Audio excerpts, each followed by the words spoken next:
aming Ama, napakadakila at makapangyarihan ka. Nais kong magpasalamat sa walang sawang pag-provide at pag-iingat sa amin sa buong linggong nagdaan.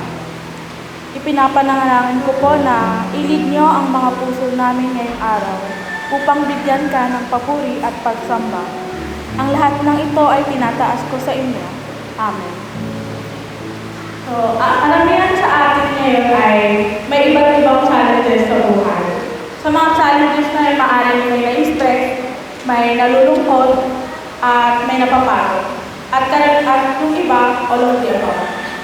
Pero kapag nalampasan natin yung challenge na yun, ang sarap sa pakiramdam, no? Kasi nandun yung relief. Pero sana huwag natin kalimutan na during that challenges, kasama natin si God. And alalahanin natin ngayon na siya yung umaalala sa atin. Sana hindi lang natin na yung alalahanin, kundi araw-araw at habang buhay na dapat natin papurihan ang pangalan niya. Sabi nga sa Psalm 133, "From the rising of the sun to the place where it sets, the name of the Lord is to be praised." Magsitayo po tayo ang kakawitan natin.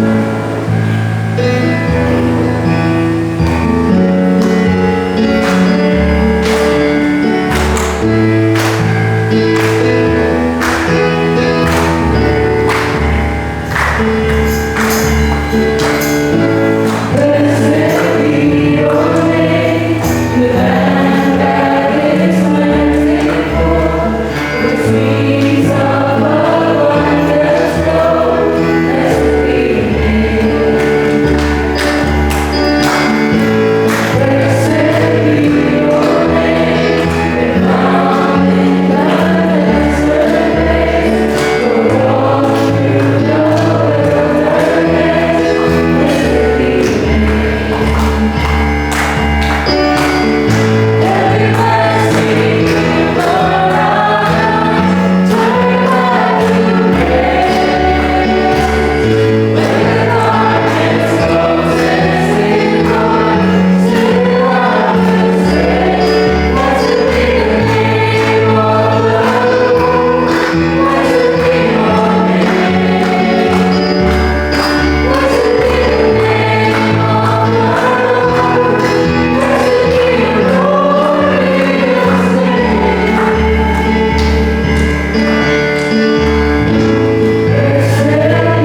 daming nangyari before kami mag-practice. And that caused me to panic agad and nag-complain agad ako kay God na, Lord, bakit mo inaalaw mangyari yung ganito? Bakit ganito, ganyan? Basta dami ko sinabi. Pero since nabasa ko yung outline ng message sa yung verse, na-remind ako na to calm down and back to the track to what I need to do. Sabi sa kanta, God will make a way where there seems to be no way. We work in ways we cannot see. He will make a way for us. Kaya sana tayo din, if may gusto tayo, huwag natin madaliin kasi God has a plan for us. Siyempre, at the right time, panaibigay.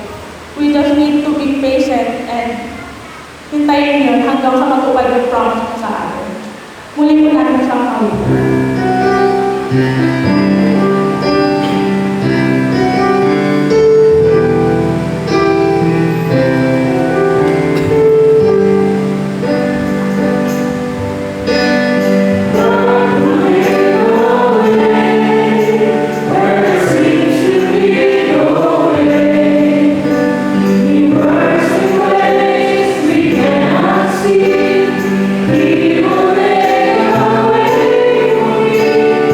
He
Pray ko ang aking laki ng Diyos. Sabi ko sa Jeremiah 33, manalangin ka sa akin. Tutugin kita at ipapahayag sa iyo ang mga bahagay na dakila, maghiwaga na hindi mo pa nalalaman. Let us pray. Our Almighty and Eternal God, for your Holy Spirit, magpapasalamat ko kami sa mayamang biyaya. Dahil na pagpapahayag sa buong gospel ng iyong kalupakanan sa iyong butong na anak na aming Panginoon Jesus at tagapagligtas. Kami po ay sumasambat at pupuri, nagpapakumbaba at nagpapasalamat bilang iyong iglesia ng Lord of Life Christian Fellowship. Nararapat ka po namin sa pahin at papulihan. Ito po ang aming walang hanggang Diyos na ilikha ng lahat dito sa mundo. Aming Diyos na matapat, mabuti, mahabagin, dakila at makapangyarihan. Ito po ang aming Diyos na buhayan ng katotohanan. Sa iyo po nagmumula ang lahat upang kami ay magkaroon ng pag-asa at matatag na pananampalataya. Kami po ay dumadalangin ng inyong kapatawaran sa aming mga kahinaan, pagkukulang, higit sa aming nagagawang mga kasalanan. Kahabagalan niyo po at tulungan niyo po kami na maiwasto at inisin ang aming mga puso at isipan. At kami po ay magkaraman-laman sa iyong biyaya at mayamang gasya sa presensya at mga pagpapala mo. Pinagpapasalamat po namin ang iyong walang hanggang pag-ibig at katapanan sa iglesia ng Lord of Life Christian Fellowship. Nalubos po kami hinalinga at pinagkalooban ng guidance, wisdom, righteousness, strength, good health, protection at provision. Para sa lahat ng aming mga ministeryong gawain, kasama ang mga lingkod o leaders ng iglesia, deacons at elders, mga ministry coordinators, mga missionaries, at mga kapatid sa Batas at Outreach at LOLCC Calisa, kasama ang lahat ng pamilya at bawat members. Patuloy po namin tinataas at pinagkakatiwala po namin ang iglesia ng Lord of Life Christian Fellowship, DC Batas at Outreach at LOLCC Calisa. Lead us to grow in faith by your grace, O God, and your Holy Spirit. Isipin po ang aming mga puso't isipan that we sincerely receive your word and help us to fear you, upang aming pananampalataya at continue grow every day. Sa iyong habag ay aming natamo eternal salvation through your Son Christ Jesus our Lord. Gracious God, pinagpapasalamat po namin ang biyaya na pinagkaloob mo sa lahat ng mag-aaral na nagsipagtapos at nag-build up ng mga nakatanggap ng mga karangalan. Tunay po na napakabuti mo sa buong panahon ng kanilang pagtsatsaga at pagtitiis. Ay sinamahan po sila at ang mga kanilang mga magulang na may tagulod ang kanilang mga anak sa pag-aaral. Salamat po na maranasan ang kaaliwan at tuwa sa kanilang mga puso. Patuloy po namin silang pinagkakatiwala sa mga darating pang panahon ng kanilang mga pag-aaral at pagbubukas ng klase sa pagkakaroon ng provisions at patuloy ng paggabay na mabot ang kanilang mga pangarap na tanging ikaw ang kanilang maging sandigan ng pag-asa at pagtitiwala. Ipinagpapasalamat po namin ang buhay ng mga baptismal candidates. Sila po ay tinatagpo mo upang lubos kang makilala at magkaroon ng personal na relasyon sa Panginoong Jesus. Patuloy po namin silang pinapanalangin na sila'y pag-ingatan, palalaguin, palalakasin ang kailang mga pananampalataya. Almighty and eternal God, preserve us from needless fears and worldly anxieties. Help us na manatili kami sa iyo. Liwanag, remind us every day na hindi mo kami papabayaan, na ang iyong mga biyaya ay sapat. Patuloy mo po kami pinag-iingatan at pinalalakas, magpaglabanan ang kasamaan ng mundo. Patuloy mo po kami palakasin at patatagin at pagbungahin ang aming mga fruits of Holy Spirit sa katatagan ng aming mga pananampalataya. Help us and have mercy on us, O God, being faithful to you every day. Itiataas po namin ang aming bansa at aming mundo. Aming pinapanalangin po ang mga officials, tulungan at mag-usap ka po sa kanila na sila ay makapaglingkod ng patuloy at mabuti. Gabayan mo po sila na harapin ang sulirayan ng bawat bansa na tayo ang iyong katuwiran, kapayapaan at kaayusan ng mga ibabaw. Pagpalain po ang aming bansa, mapagtagumpayan ang lahat ng suliranin at mga pagsubok sa kalagayan ng ekonomiya, sa datahang lakas, kagawaran ng trabaho at okupasyon. Ganyan po ang kalagayan ng weather na labis ang init. Father God, you are in control in everything. Patuloy po pag-iingatan ng aming bansa at aming mundo. Katabihin mo po ang bawat leaders, president, and government officials na makilala kanila sa iyong katotohanan, kabutihan, kapangyarihan. Patnubayan mo po si Elder Ando sa paghahatid ng iyong mensahe sa amin ngayong umaga. Alisin mo po ang anumang hadlang sa aming pakikinig. Ihanda mo po ang aming puso at isipan sa aming pakikinig ng iyong banal ay aming pinagkakatiwala ng may pagpapakumbaba at pagpapasalamat sa makapangyarihang pangalan ng aming Panginoong Jesus, magpakailanman sa pagtubay ng Banal na Espiritu Santo. Amen. Praise God.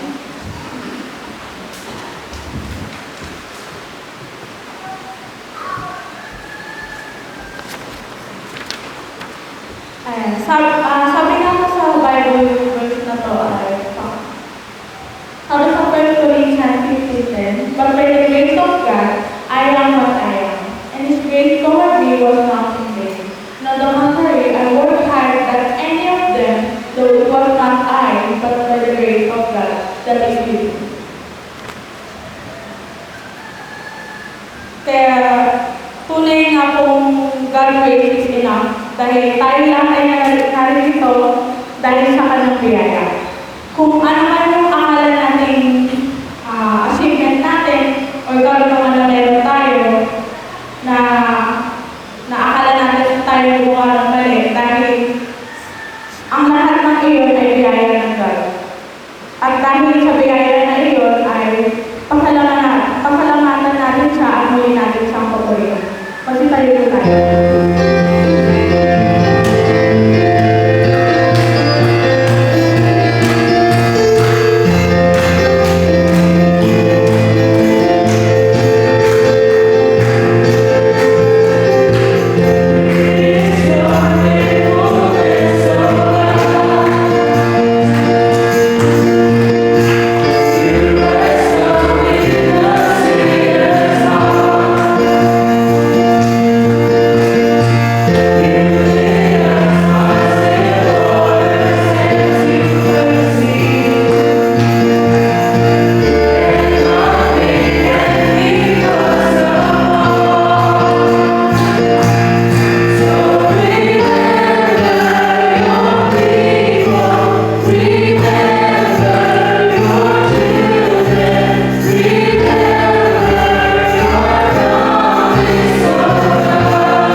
song reminds us that in Him we are stronger, in Him we are safe, and in Him His promise is firm. This is why we have a reason to sing and worship Him. Patuloy natin ang patuloy.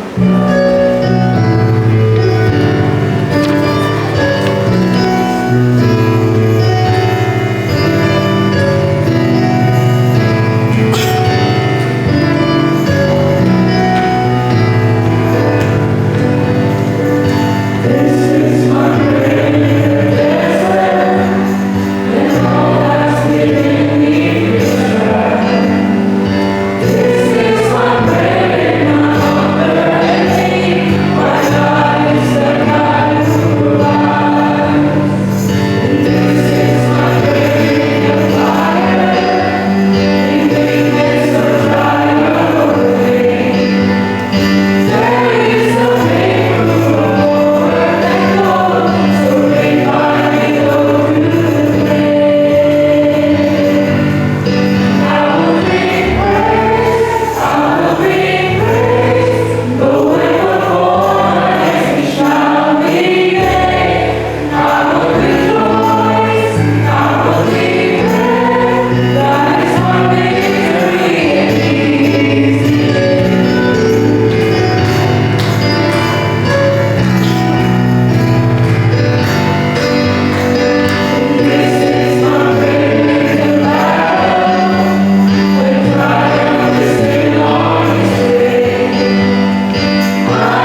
Magsiupo po tayo lahat para makinig ng ating mensahe.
Magandang umaga sa inyong lahat.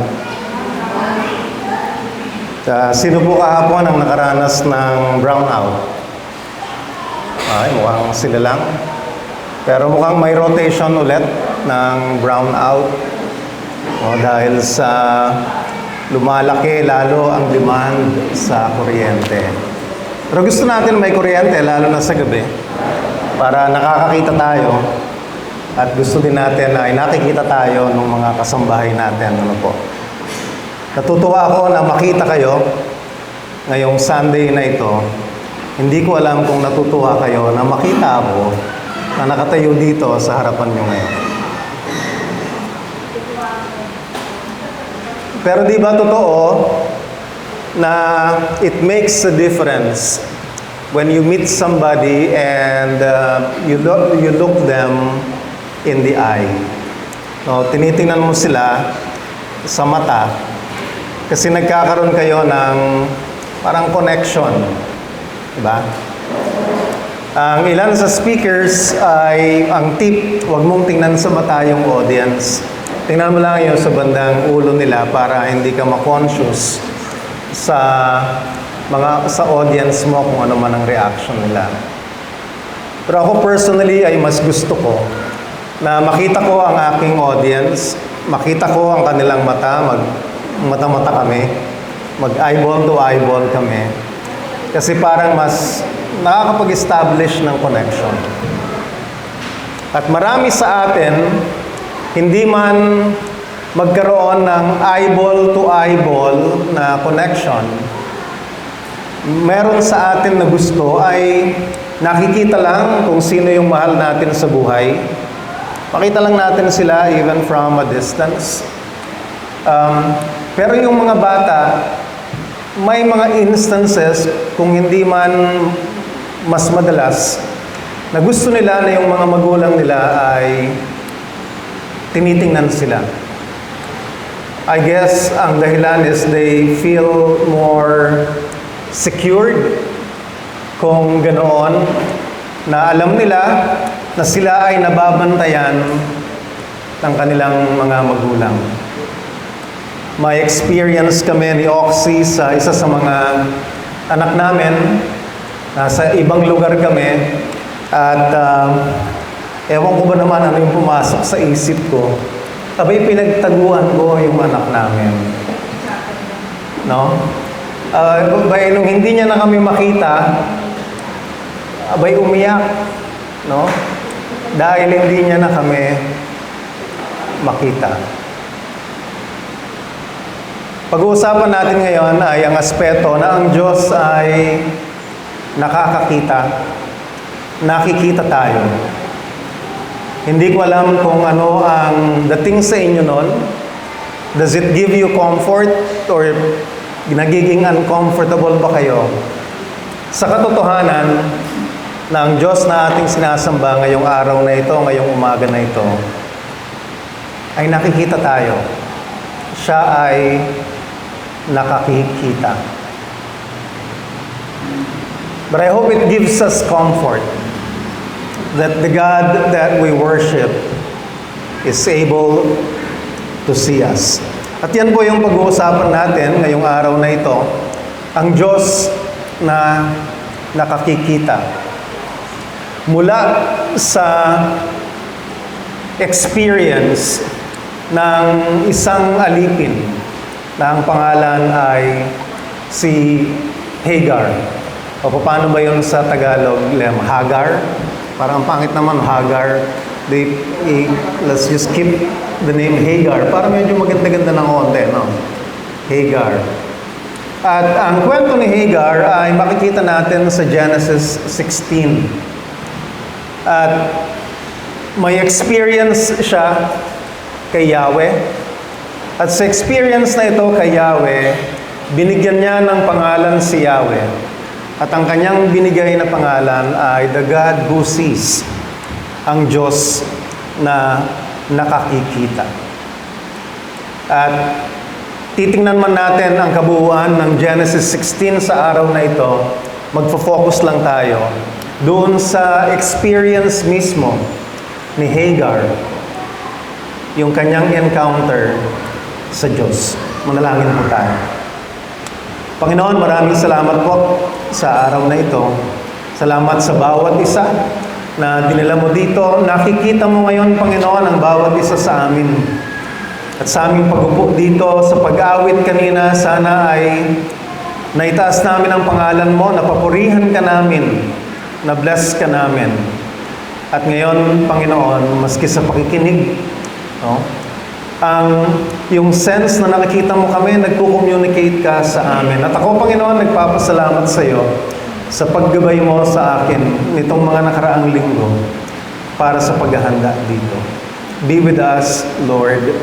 At bigyan mo kami ng confidence sa iyo dahil sa kaalaman na ikaw ang Diyos na nakakikita and that you are watching over us. In Jesus' name, Amen. Genesis 16, ano po? Ito po yung sabi sa verses 1 to 3, basahin po natin siya. Hindi magkakaanak si Sarai na asawa ni Abram. Mayroon siyang aliping babae na taga-Ehipto na ang pangalan ay Hagar. Sinabi niya, Abram, dahil pinagkaitan ako ni Yahweh ng anak, ang alipin ko ang sipingan mo. Baka sakaling magkaanak siya para sa akin. Pumayag si Abram sa sinabi ni Sarai, at ipinaubaya nga ni Sarai sa kanyang asawa si Hagar upang maging asawang lingkod. 10 taon na si Abram na naninirahan sa Kanaan nang ito ay nangyari. So mag-asawa si Sarai at si Abram. At nagkaroon ng pangako, ang Diyos ay nangako kay Abram, nang tinawag niya si Abram na sumunod sa kanya. At bahagi ng pangako na yon ay dadami ang lahi ni Abram. Ang asawa ni Abram ay si Sarai. Siyempre, kapag yun yung pangako, isipin ni Sarai, ako yung asawa, ako yung magkakaroon ako ng anak. 10 years after na ito, nung matanggap ni Abram ang utos na lisanin niya ang kanyang pamilya, 10 years na naninirahan pala na sila sa Kanaan, 10 years na natanggap na ang pangako ng Diyos. Pero wala pa rin silang anak. 75 years old si Abram nang umalis siya ng Haran. 65 naman itong si Sarai. Sa panahon natin ngayon, ay hindi na natin iisipin na mga anak pa yon. Nay, ilang taon na po kayo? 64. Nay, na-imagine niyo pa po ba na may asim pa tayo? Kaya pang manganak? No? Pero nung panahon ni Abram at ni Sarai, ito ay ganun na rin, no? Ang maiisip mo na rin, naiisip na rin ng tao sa edad na yon, ay wala na. But since God told them and promised them that Abram's seeds will multiply, abay pinanghawakan nila ang pangako na yun. Kaya lang, 10 years after, wala pa. Kaya dito sa kwento na ito, makikita nyo yung pagkainip, pagka-frustrate ni Sarai. At yung pagkainip, pagka-frustrate ni Sarai na yon, abay matindi yung sabi niya sa Diyos, no? Ang sabi niya, pinagkaitan ako ni Yahweh. Pinagkaitan ako. No? Kasi hindi pa natutupad, no? Yung pangako. So dito makikita natin na gumawa ng sariling paraan itong si Sarai upang matupad ang pangako ng Diyos. Ano ba yung pangako? Balikan lang natin itong Genesis 12. No? Mag-focus tayo sa verse 2. Ang sabi ng Diyos kay Abram, pararamihin ko ang iyong mga anak at apo at gagawin ko silang isang malaking bansa. Pagpapalain kita at gagawin kong dakila ang iyong pangalan at ikaw ay magiging pagpapala sa marami. So, yan yung pangako. At nakapaloob dyan, bale, kung babasahin natin, ang sabi, pararamihin ko ang iyong mga anak. Muli, ang asawa ni Abram ay si Sarah. At syempre, ikaw si Sarah, isipin mo, kapag sinabi na yun ni Abram sa'yo, ay aasa ka. Maghihintay ka.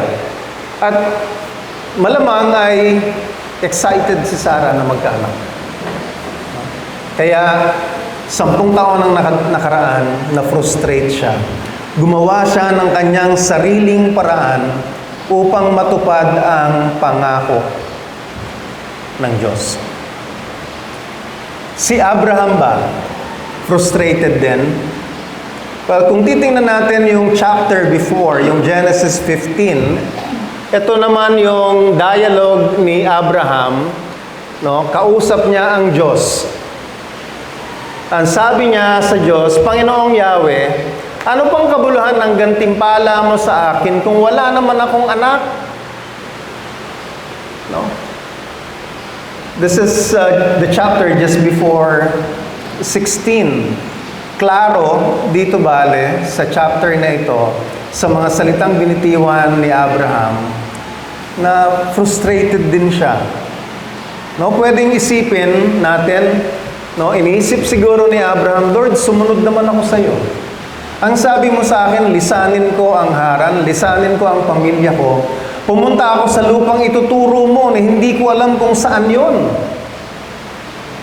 At ang sabi mo, pararamihin mo ang lahi ko. Eh ngayon, eto na. Nandito na ako sa lupang ipinangako mo. Bakit wala pa rin akong anak? Kaya dito, mafe-feel natin yung frustration ni Abram. Sabi niya, wala akong tagapagmana kundi si Eliezer na taga Damasco.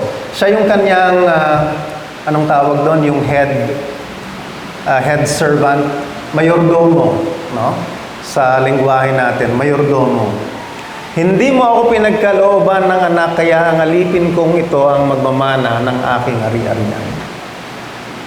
Pero sinagot siya ng Diyos. Ang sabi ng Diyos sa kanya sa verse 4, no, hindi isang alipin ang iyong magiging tagapagmana.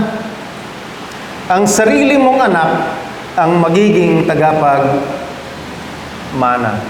Ang sarili mong anak. At inulit ng Panginoon yung kanyang pangako ng malawak na lupain, no, para kay Abraham. Tumingin ka sa langit at masdan mo ang mga bituin.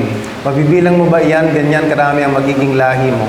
Ito yung bahagi ng, yan yung mag-o-occupy ng mga lupang nakikita mo. Kaya pagdating sa Genesis 16, 10 years after, frustrated silang mag-asawa. Ang gumawa ng paraan, nag-isip ng paraan para tulungan ng Diyos sa kanyang pangako ay si Sarai. Ano ang ginawa niya? Sabi dito, ibibigay ko sa iyo yung aking aliping babae, si Hagar. Ito bali yung noong time na ito, yung practice ng pagkakaroon ng concubine. At ito ay palasak, no? Accepted practice ito nung panahon nila Abram at ni Sarai. At sabi sa verse 3, at pinaubaya nga ni Sarai sa kanyang asawa, si Hagar. At dito sa verse 2, makita niyo, pumayag si Abram sa sinabi ni Sarai. Bakit siya pumayag? Marahil ay dahil frustrated din siya, naisip din niya, ito na rin yung paraan para sa katuparan ng pangako ng Diyos. Sino si Hagar na pumasok dito sa kwento na ito? Ang sabi siya ay isang aliping babae at siya ay tiga-Ehipto. So hindi nila kababayan. Well, sa chapter 12, nung nilisan ni Abram at ni Sarai ang Haran, doon nagpunta sila doon sa Kanaan at nung nandun na sila sa Kanaan, nagkaroon ng taggutom. At dahil may taggutom, nagpunta sila ngayon sa Egypt. At sa Egypt, may mga nangyari. Encourage ko kayo na basahin ninyo ang chapter 12. No? At dahil sa nangyari, abay yumaman sila. Nagbigay ng mga hayop ang hari ng Ehipto kay Abram at hindi lang mga ari-arian ang ibinigay, nagbigay din ng mga alipin kay Abram at Sarai. Basahin po ninyo mga kapatid. Ito ay nasa Genesis 12. Encourage ko po kayo na basahin yon. Pabante tayo sa kwento sa verses 4 to 6. No? Matapos sipingan ni Abram si Hagar, nagdalang tao nga ito. Subalit, nagmalaki si Hagar at hinamak nito si Sarai. Dahil dito, sinabi ni Sarai kay Abram, ikaw ang dahilan ng paghamak ni Hagar sa akin. Bakit mo nabuntis? No? Pinasa yung sisi, Alam mo ako ang nagkaloob sa iyo ng alipin kong ito. Bakit niya ako hinahamak ngayong siya'y nagdadalang tao? Si Yahweh na ang humatol kung sino sa atin ang tama. Sumagot si Abram, alipin mo naman siya, kaya gawin mo sa kanya ang gusto mo. Pinagmalumitan nga ni Sarai si Hagar, kaya ito ay tumakas. Hindi natin i-elaborate, mga kapatid, pero ang daming mali dito sa bahaging ito. Pero magpo-focus lang tayo doon sa kapayapaan sa loob ng bahay. Tama ba yung term ko? Katahimikan sa loob ng bahay. Sa sitwasyon na ganito, palagay nyo, meron bang katahimikan sa loob ng bahay? Palagay ko, hindi Palagay ko, baka naman araw-araw, oras-oras, sasabihin ni Sarai, Abram, umalis ka sa harapan ko. Naiinis ako sa'yo. Nabuntis si Hagar. Bakit ako hindi? Probably andun ulit pumapasok yung frustration kay Sarai. Kaya ibinabato niya ang galit kay Hagar at kay Abraham. Ano ang consequence nung ginawa ni Sarai at ni Abraham? Ang consequence ay nagkaroon ng walang katahimikan sa kanilang bahay. Nagkaroon ng gulo doon sa bahay. Mga kapatid, mahalagang aral yon para sa atin. Ano ang ginawa ni Sarai at nag-participate si Abram? Pinangunahan nila ang Diyos. May pangako ang Diyos sa kanila na inip sila. Pinangunahan nila ang Diyos. Gumawa sila ng paraan upang matupad ang pangako ng Diyos sa kanila. Nagkaroon ng problema. At maganda na doon lang sa bahaging kwento na yon, yun lang yung pupulutin natin sa ngayon. Problema ang ating matatamo kung pangungunahan natin ang Diyos. At magandang tanong ngayon siguro ay, paano ba natin napapangunahan ng Diyos? Pero, balikan lang natin ng konti. Ang pagkakaroon ng concubine nung panahon na ito ay acceptable ay pinapractice ng komunidad, no? Kung saan gumagalaw si Abraham at si Sarai. Accepted yon. Pero ang tanong, oo, accepted nga. Pero accepted ba siya ng Diyos? Mula pa ng umpisa, ang disenyo na ng Diyos sa mag-asawa ay ang pagkakaroon ng exclusive na relationship. Tanggap man ng society ang isang practice, hindi ibig sabihin na ito ay tama, no, sa mata ng Diyos. Tanong sa atin, ano-ano ba yung mga palasak, yung common practice na ngayon, at tanggap na no, sa ng lipunan. Pero yun ay mga hindi naaayon sa kalooban ng Diyos. Meron ba tayo? No? Malaking bahagi ng lipunan ang nagpa-practice at parang ini-ignore na lang, tinotolerate na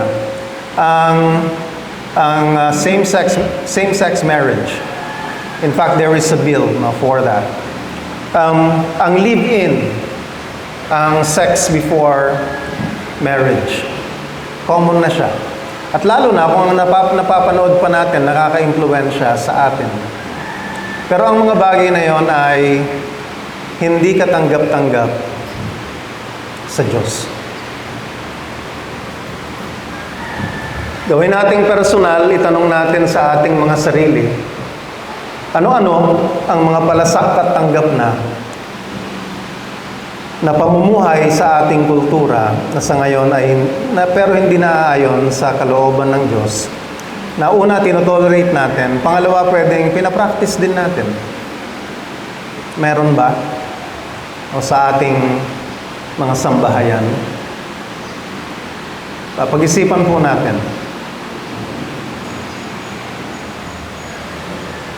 Nauna ako sa sarili ko. Pero yan yung itanong natin sa sarili natin. Mga kapatid, hindi lahat ng bagay na tinatanggap ng lipunan. Marami nga In fact, kung titingnan natin, ang dami na ginagawa ng lipunan na hindi acceptable sa Panginoon. Balikan natin yung pangunguna sa Diyos. No? Meron ba tayong mga ginagawa na pwede nating sabihin na tayo'y pinapangunahan natin ng Diyos? Ang isang halimbawang naisip ko ay sa ating pangangailangan sa araw-araw. No? Kailangan natin ng pera, kailangan natin kumain. Pinapangunahan natin ng Diyos kung gumagawa tayo ng sariling paraan na yung paraan natin ay labag sa kalooban ng Diyos. Nagnakaw ka. Pwede ba yun? Napakain mo ang iyong pamilya, pero ang ipinakain mo ay nakaw. Corrupt ka. No, under the table na mga deal. You're able to provide for your family, but most of the money came from illegal practices. Nangupit ka. Hindi rin yon katanggap-tanggap sa Diyos. Sabihin mo, may trabaho ako at marangal ang aking trabaho. Pero ang trabaho mo naman ay nag-encourage ng industriya o practices na ayaw ng Diyos.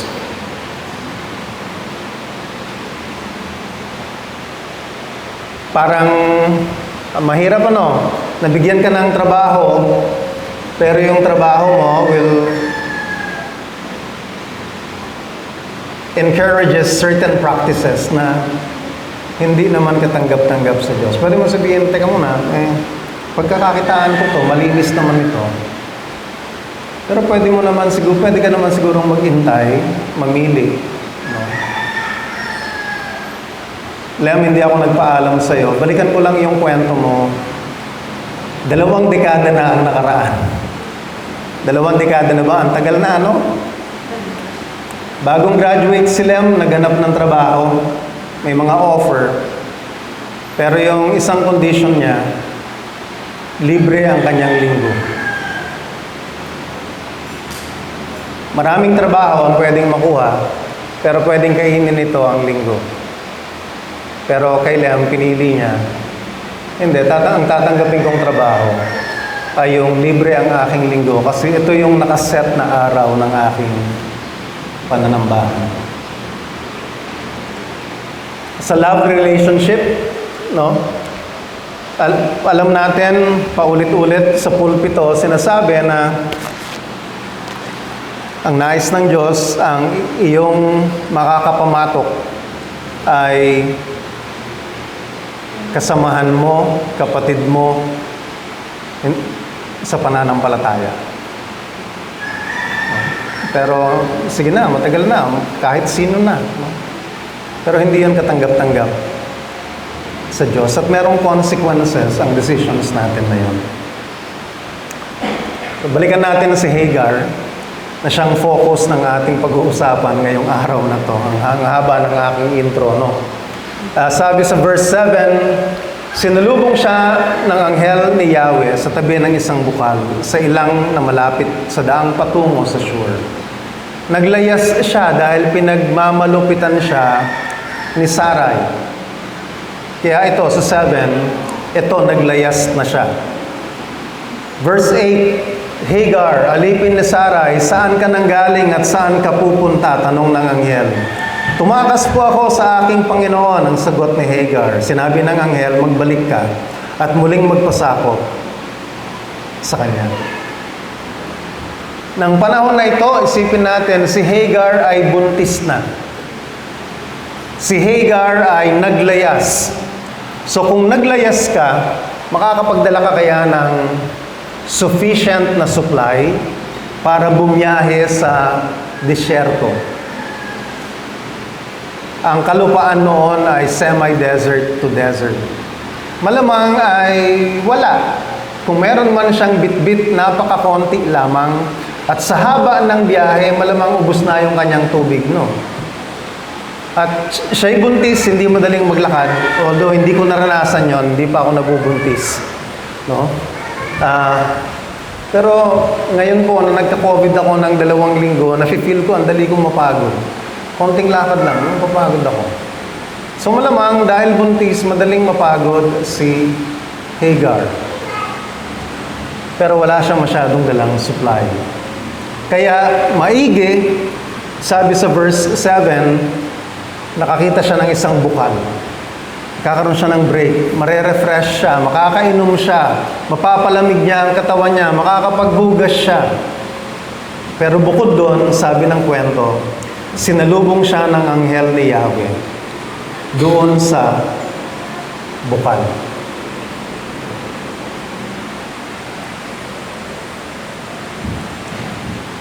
Doon siya tinagpo ng Diyos. At naisip ko lang, no, maganda kasi siguro, yung physically tired siya, kailangan niyang ma-refresh, kailangan niyang ma-resupplyan ng kalakasan ng ang sarili niya. Pero dito, yung pag-meet ng anghel sa kanya ay isa ring refreshing na experience para sa kanya.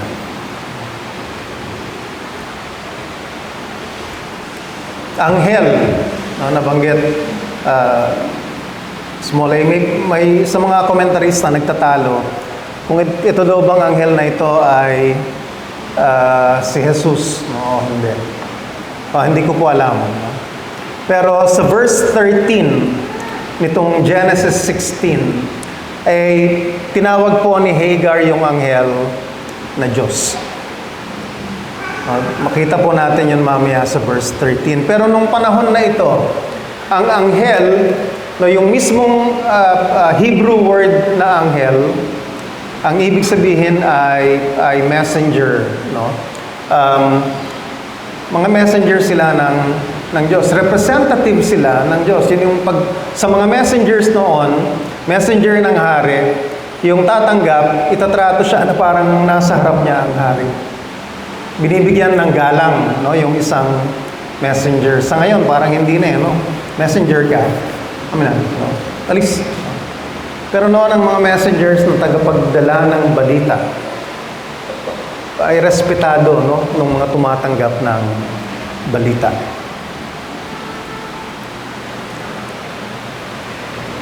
Dito sa verse 8, pansinin ninyo, alam nung anghel ang pangalan ni Hagar. Bukod sa alam, ay tinawag niya pa si Hagar sa kanyang pangalan. Ang sabi ng anghel sa kanya, Hagar. No? Alipin ni Sarai. Ano pang alam niya? Alam niya na si Hagar ay isang alipin. Pero, nagtanong ang anghel kay Hagar, sabi sa kanya, saan ka nanggaling at saan ka pupunta? Palagay ko ay hindi sa hindi alam ng anghel, kundi ito ang paraan para si Hagar can come clean before God. Kung minsan, ganun din naman ang mga magulang sa mga anak, alam naman natin ang ginawa, pero ang tinatanong natin, anong ginawa mo? No? Upang sila ay umamin ng kamalian na kanilang ginawa. Kumain ng mansanas, si Eva at si Adan, nagtago sila. Pero ang sabi ng Diyos sa kanila, nasaan kayo? Hindi kaya talaga alam ng Diyos kung nasaan sila? No? Si Cain at si Abel, pinatay ni Cain si Abel. Ang tanong ng Diyos kay Cain, where is your brother? Ang sabi ngayon ni Cain, am I my brother's keeper? Ang katanungan ng anghel dito kay Hagar ay paraan ng Diyos upang si Hagar ay maging tapat, mag-confess ng kanyang ginawa. At nais ng Diyos yon para sa atin. Tinanong. At ang maigi dito ay naging tapat si Hagar sa kanyang pagsagot. Ang sabi ni Hagar, tumakas po ako sa aking Panginoon. Tumakas po ako. At bukod sa pagsasabing tumakas po ako, ginamit niya din ang salitang Panginoon to refer to Sarai. Kasi nung panahon na yon, ang mga amo, they have absolute authority over the well-being of their servants. Sila kontrolado ng mga masters, no? Basically, ari-arian sila nung kanilang masters. Kaya ang sagot niya, tumakas po ako sa aking Panginoon. Mapapansin natin din dito na sa verse 9 ay may sinabing utos ang anghel. Ang sabi ng anghel, magbalik ka at muling magpasakop sa kanya. Katapat ng Panginoon, ng salitang Panginoon, ay ang salita ng anghel na magpasakop. Pag sinabi na magpasakop, ibig sabihin magpapasailalim pa din. Pero tandaan natin, concubine. Concubine na ang status ni Hagar dito. At ang concubine ay mas mataas na kaysa sa ordinaryong alipin. At bukod doon, siya'y buntis. Kung kaya nga, nagmamayabang siya kay Sarai. Kasi siya yung nagdadala nung magiging tagapagmana ni Abraham sa kanyang isipan. Pero ang sabi ng anghel, magpasakop ka. Magpasailalim ka kay Sarai, hindi mo kapantay si Sarai.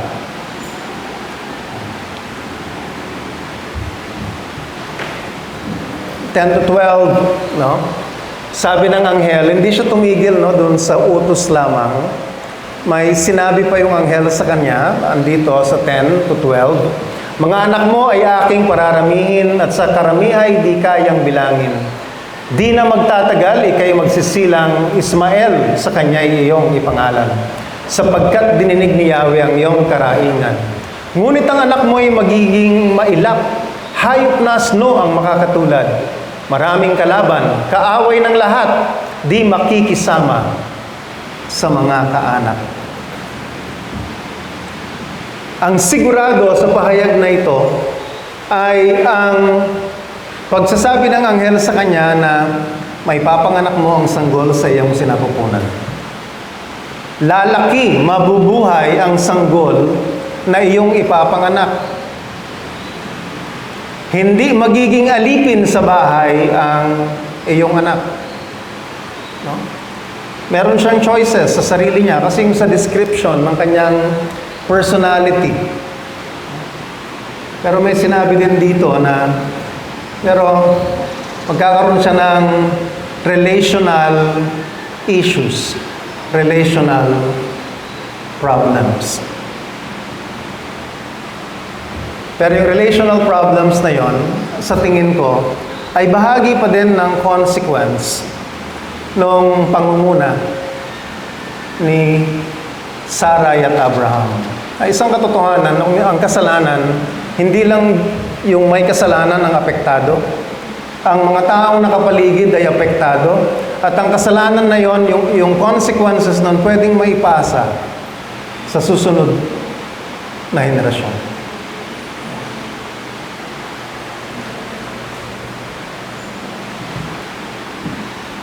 Hindi magiging matahimik ang buhay ng anak ni Hagar.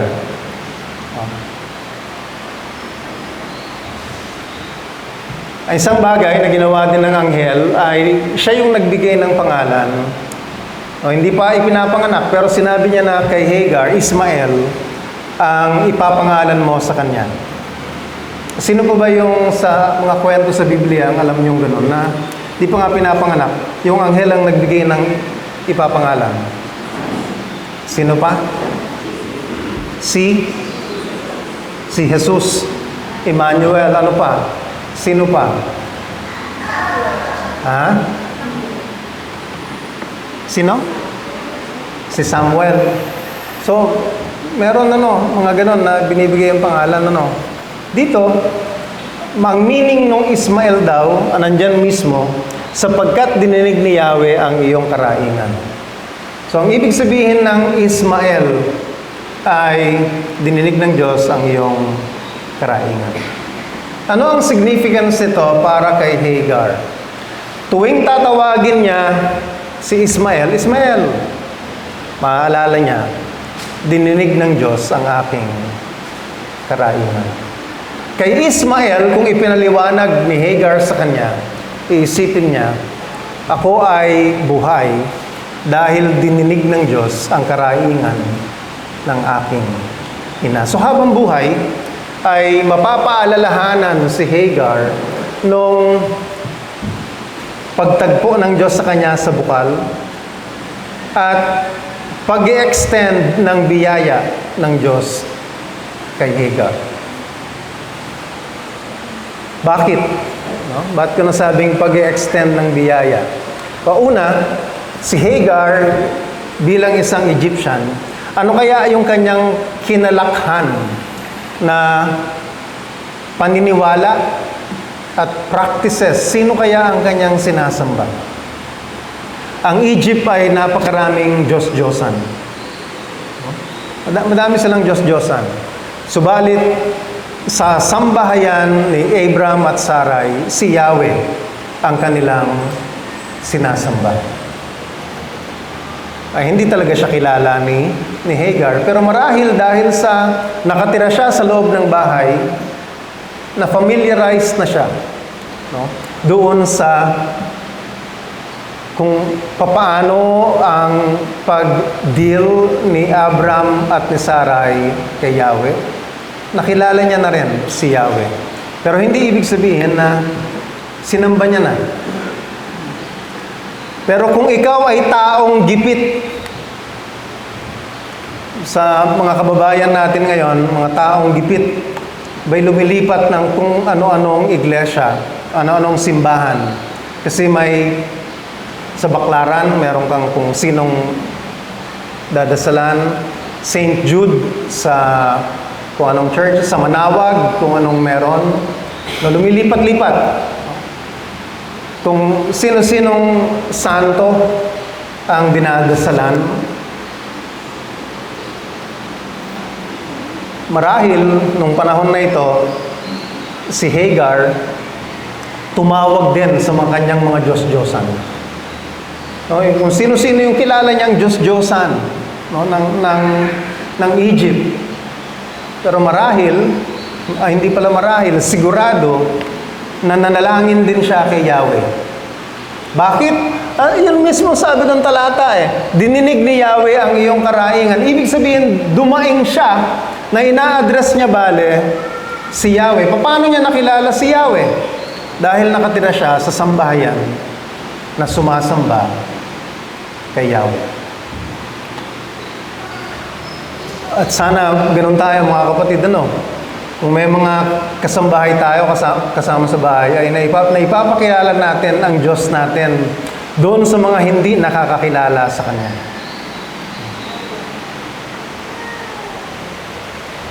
At sa pagtagpo ni Yahweh kay Hagar, pinaalam niya, ako ang Diyos na sumasagot sa karaingan. Tinagpo ni Yahweh si Hagar, pinaalam sa kanya na siya yung Diyos. At hindi lang Diyos, na siya ang Diyos ng lahat. Sa verses 7 to 12, sa encounter niya with the angel, nalaman ni Hagar, siya ay kilala ng Diyos. Tinawag siya by name. Ang kanyang paghihirap, hindi lingid sa Diyos. Nadinig nga di ba? Yung kanyang hinaing, nadinig ng Diyos. At nakikita siya ng Diyos. Ito yung mga naging karanasan niya. Bukod doon, sa mga sinabi ng anghel sa kanya, malamang nabigyan siya ng pag-asa. Kasi sinabi ng anghel, basically, mabubuhay ang anak mo. At magkakaroon ka pa ng ibang mga anak. Yun yung sinabi sa kanya ng anghel. Well, that probably gave Hagar hope. Kaya ano ang naging tugon ni Hagar sa pagtagpo sa kanya ng Diyos? Verse 13 hanggang 15, kaya't nasabi ni Hagar sa sarili, talaga bang nakita ko rito ang Diyos na nakakakita sa akin? At hanggang ngayon buhay pa rin ako. Ba't kaya ganyan yung kanyang talata? Well, kung tandaan natin, yung encounter ni Abram sa Diyos din, yung burning bush, ine-expect na mamamatay na siya. Pero hindi, So dito, nagkaroon ng encounter si Hagar sa Diyos, pero buhay pa rin si Hagar dahil sa biyaya ng Diyos. Kaya ang sabi niya, talaga bang nakita ko rito ang Diyos na nakakakita sa akin at hanggang ngayon buhay pa rin ako? Tinawag niya, bahagi ng response ni Hagar, tinawag niya si Yahweh ng ganito, ikaw ang Diyos na nakakakita. Tapos sa 14, bukod doon, yung balon na kung saan tumigil siya dito sa Kades at Bered, binigyan niya ng pangalan. Ang pangalan, balon ng Diyos na buhay at nakakakita sa akin. Realization ni Hagar na si Yahweh ay buhay. 15, nagsila nga si Hagar ng isang anak na lalaki kay Abram, at ito'y pinangalanan nitong Ismael. 16, nooy 86 na taon na si Abram. So kinilala ni Hagar na si Yahweh ay nakakikita, na si Yahweh ay buhay, na si Yahweh ay nagbibigay ng pag-asa, na si Yahweh ay mahabagin.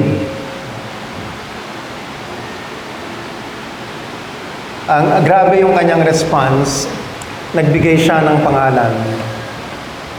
sa Diyos na kanyang nakatagpo. Sa Diyos na tumagpo sa kanya. Diyos na nakakikita ang kanyang ibinigay. Pinarangalan niya ang Diyos. Kasi pinangalanan niya yung balon, no? Na ito yung balon ng Diyos na buhay. Pinarangalan niya ang Diyos. Sumunod siya. Bumalik siya kay Sarai at Abram.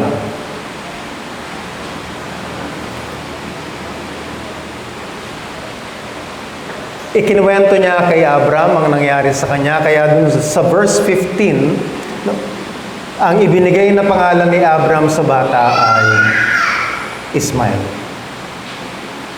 So, ikinuwento ni Hagar ang nangyari sa kanya kay Abram. Pulutin natin para sa atin, mula sa karanasan ni Hagar, ano ang maging response natin sa kwentong nakita natin. Paluna, yung katotohanan na ang Diyos na sinasamba natin ay Diyos ng lahat. Anong ibig sabihin? Kaya nga ang sabi niya, di ba? Go. At magbahagi tayo sa iba. Kasi ang Diyos na sinasamba natin ay Diyos ng lahat. Ang Diyos na sinasamba natin ay nagbibigay ng pag-asa. At may kanya-kanya tayong challenges. May mga panalangin tayo na marahil ay napakatagal na. Pero, ang Diyos na ating sinasamba ay nagbibigay ng pag-asa. Siya ay buhay. Hindi siya isang rebulto lamang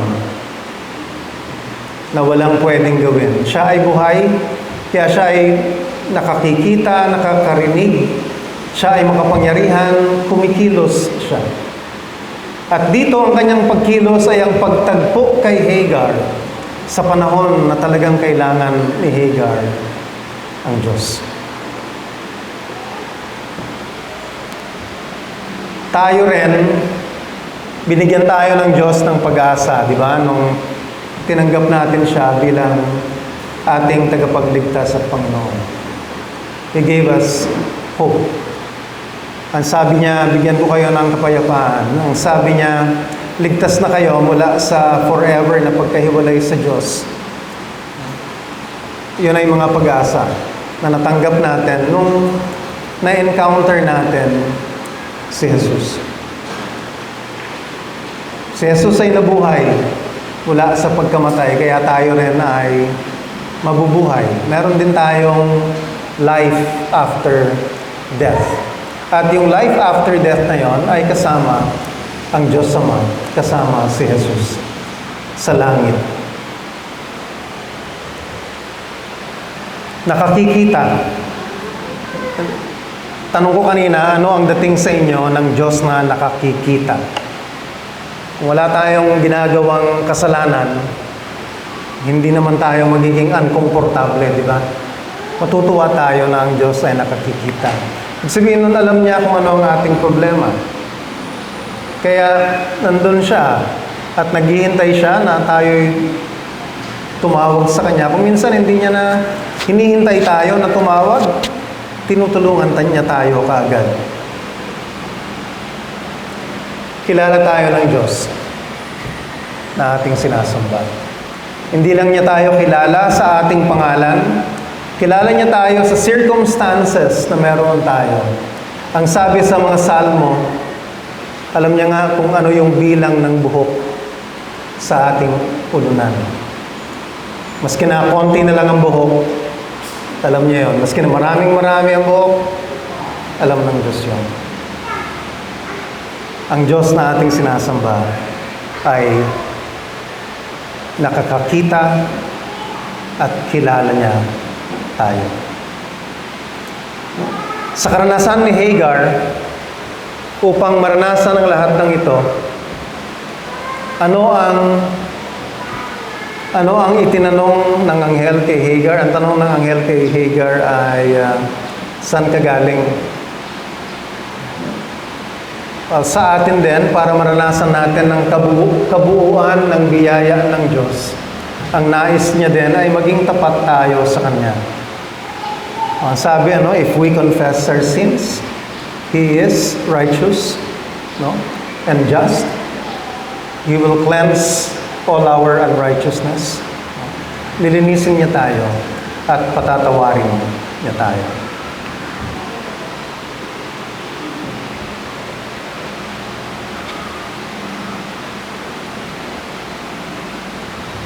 Nais ng Diyos na tayo ay mamuhay sa ilalim ng Kanyang biyaya. At panghawakan natin ito. Yun yung pangako niya sa atin. Nais niya na mamuhay tayo sa Kanyang pag-iingat. At nais niya na i-provide sa atin ang lahat ng ating pangangailangan. Ano ang requirement niya? Ang requirement niya ay mamuhay tayo na inuuna siya, na mabigyan siya ng papuri. Gusto ko magtapos sa mga talatang ito. Kilala tayo ng Diyos. Alam niya ang ating pangangailangan. Mateo 6:31, kaya't huwag kayong mag-alalang baka kayo kapusin sa pagkain, inumin o damit. Hindi ba't ang mga hentil ang nababahala tungkol sa mga bagay na yan? Alam na ng inyong Ama na nasa langit na kailangan ninyo ang lahat ng yan. Ngunit, higit sa lahat, ay pagsikapan ninyo na kayo'y pagharian ng Diyos at mamuhay ng ayon sa Kanyang kalooban, at ibibigay niya sa inyo ang lahat ng inyong pangangailangan. Panghawakan natin mga kapatid ang pangakong ito. Pero anong sinasabi dito? Ang sinasabi dito, sa English, seek ye first the kingdom of God, and all these things will be given unto you. Nakikita tayo ng Diyos, kilala tayo ng Diyos. Makasalanan tayo pero yung pagmamahal niya in-extend sa atin. Tayo ay bahagi na ngayon ng Kanyang pamilya. So, papaano pa kaya? Kung dati kaaway niya tayo, minahal tayo, ngayon pa kaya na tayo ay bahagi na ng Kanyang pamilya? Manalangin po tayo. Salamat, Panginoon, sa iyong biyaya sa amin. Salamat dahil Ikaw ay Diyos na buhay. Diyos na nakakikita sa amin, Diyos na dumirinig sa amin, Diyos na mahabagin sa amin. Salamat, Panginoon, dahil Ikaw ay isang makapangyarihang Diyos na kumikilos at nagmamahal sa amin. Pahintulutan mo nga, Panginoon, at bigyan mo kami ng kalakasan, ng katawan, ng kalooban na sundin ka, na hindi kami mangunguna. Hindi ka namin pangungunahan, Panginoon, kundi mamumuhay kami na nasa likod ng iyong mga utos sa amin. Salamat, Panginoon, sa mga kapatiran na kasama namin sa paglakad kasama ka. May we draw strength from each other. May we be able to correct one another. May we be able to remind each other of your love for us. Thank you, Lord. In Jesus' name. Amen.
Ang buong kasulatan po ay kasaysayan ng kasaysayan ng ito na mayroong Diyos na nakakita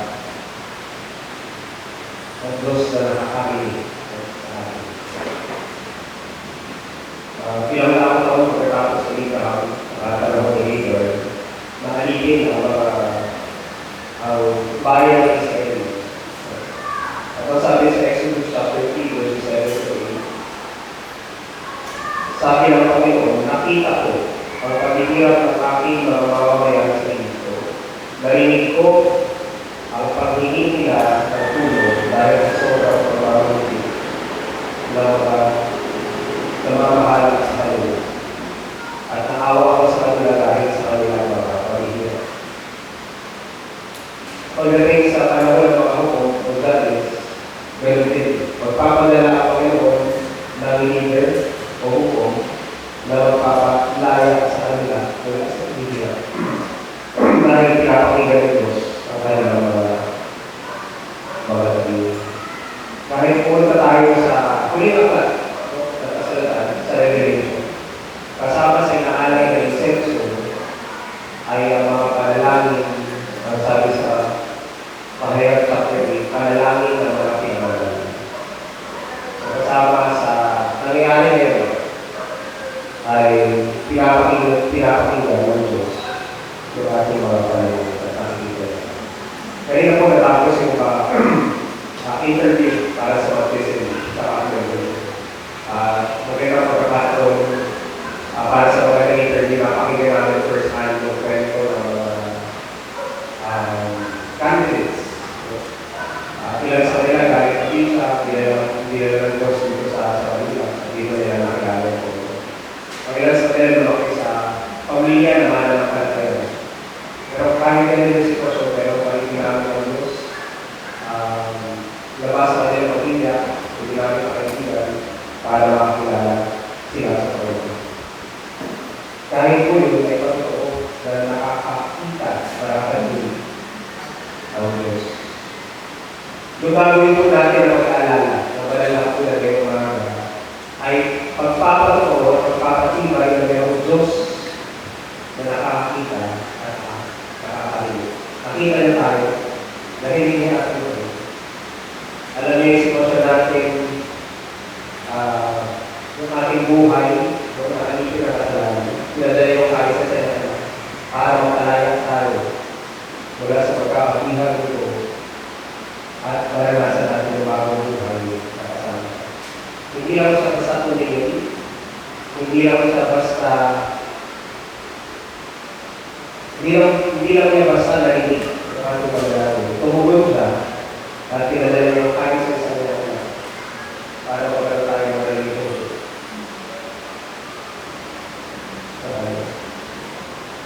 Ang sabi ko sa 1 Peter 3:12, ito yung katotohanan ko natin panawakan.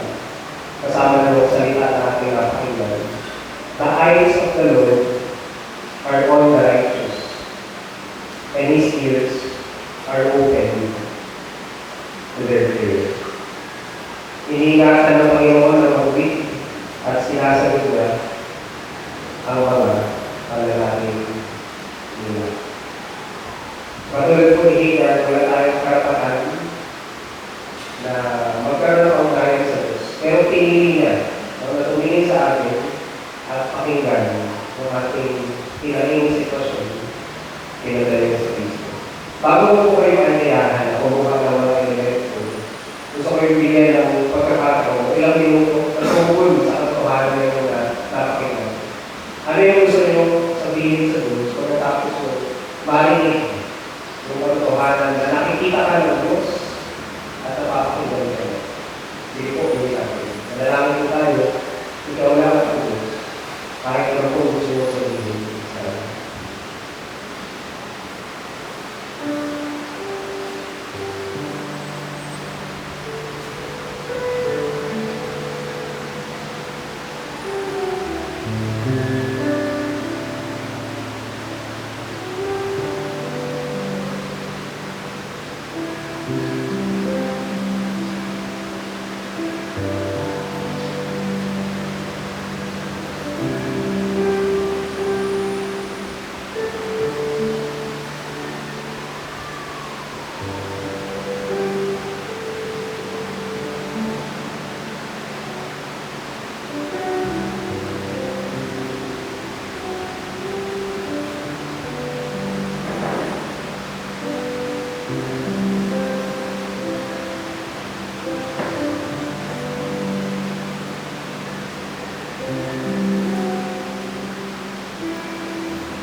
Kung pag-gusto po kayo malaki, hindi po ito.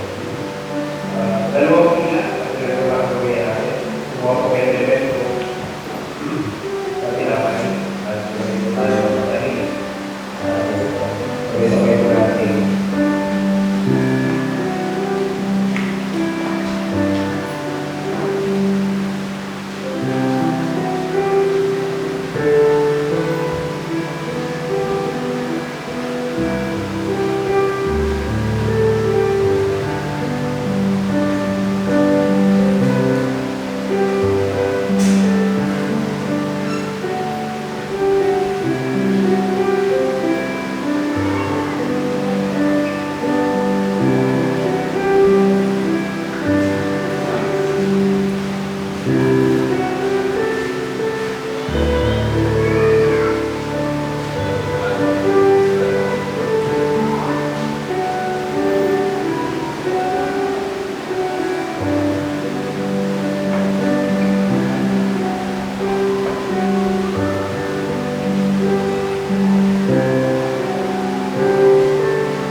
Kung sabi po sa Marcos 14, 22 hanggang 25, habang kumakain sila, kumuha ng tinapay si Jesus. Nagpasalamat siya sa Diyos. At pagkatapos ay hinati-hati na ito at ibinigay sa mga taga-salita. Sinabi, kunin ninyo at kainin. Ito ang aking katawan. Tanggapin ko na.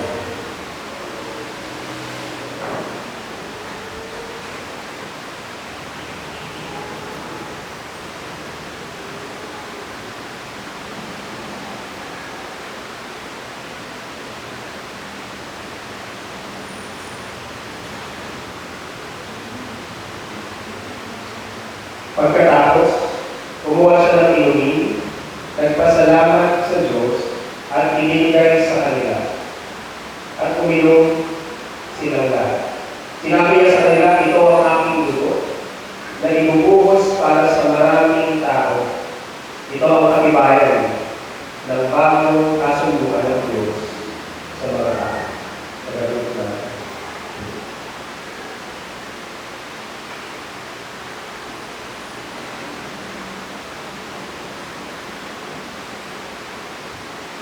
Sinabi ni Jesus sa kanila, sinasabi ko sa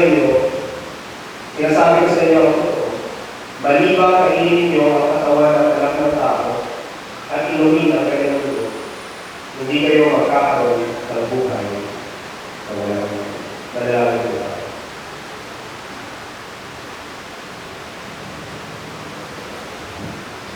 Ama, maraming salamat sa katotohanan na nagtibay mo sa pamamagitan ng karanasan ng Hinggan.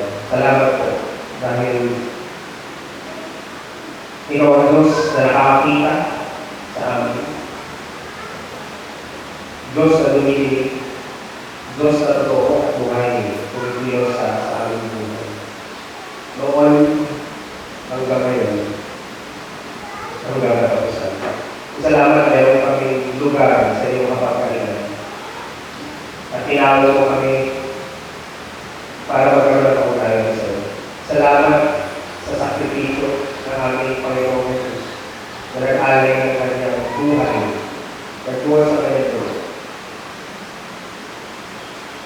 Para magpakailanman, maranasan namin ang iyong pagkalinga, ang iyong pag-ibig sa bawat isa sa amin. Tulungan mo kami, Panginoon, pagkatapos kahit ang aming panambahan, na maranasan ang katuwanan at tumugol ng nakakayaw mo sa gabay at direksyon ng Holy Spirit.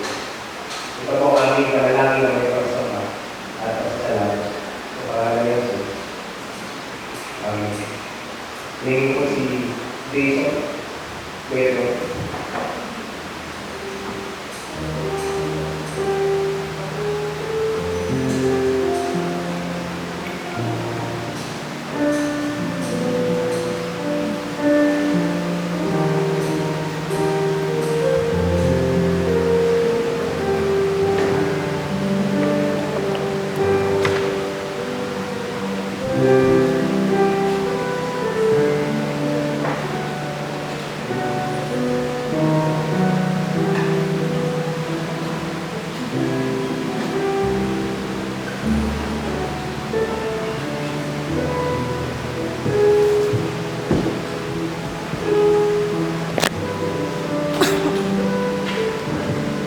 Salamat sa Diyos dahil siya ang ating Diyos, siya ang nagbibigay pag-asa at ng biyaya.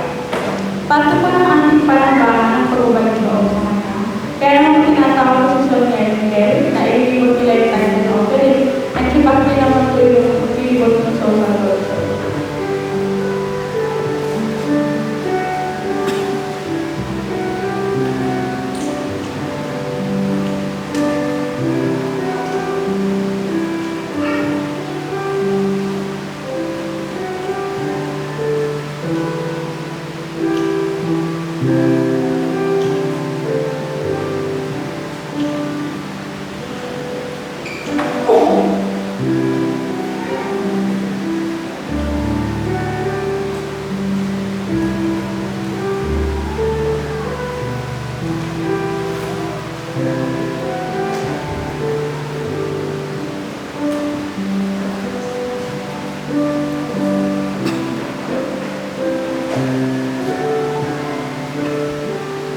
Magsitayin po tayo at awitin ng offering.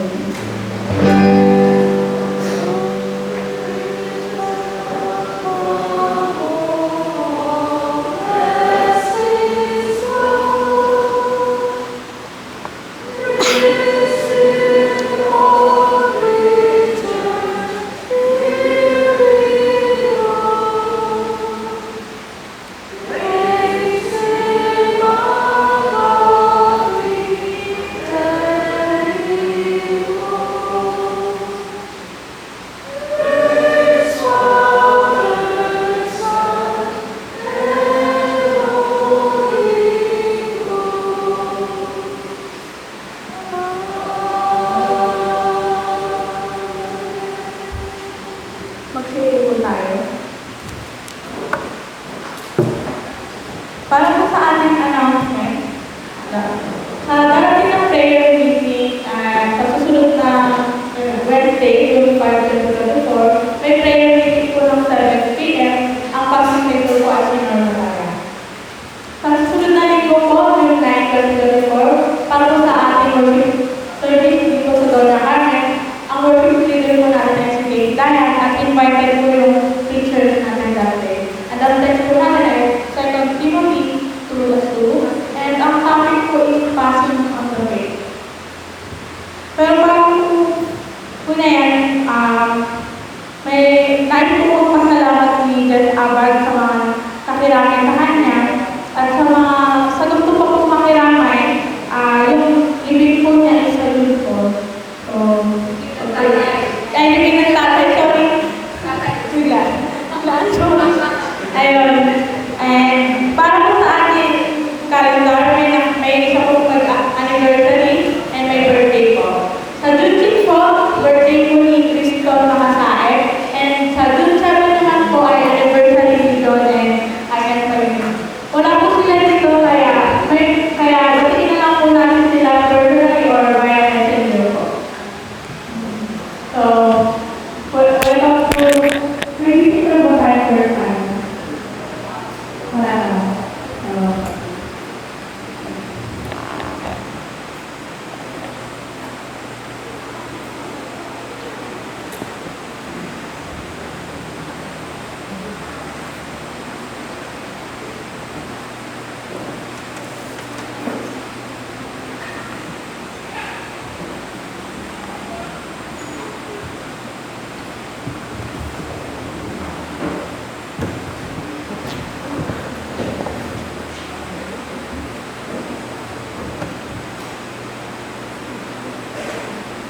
ngayon po tayo na pagkakabay po natin ang mas ang Panginoon mula sa kanyang salita.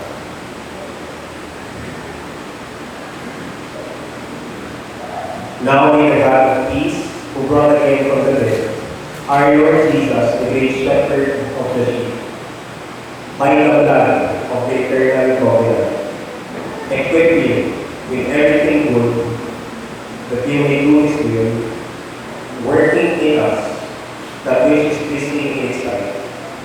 To Jesus Christ, to whom be glory forever and ever. Amen. Nanating po tayo.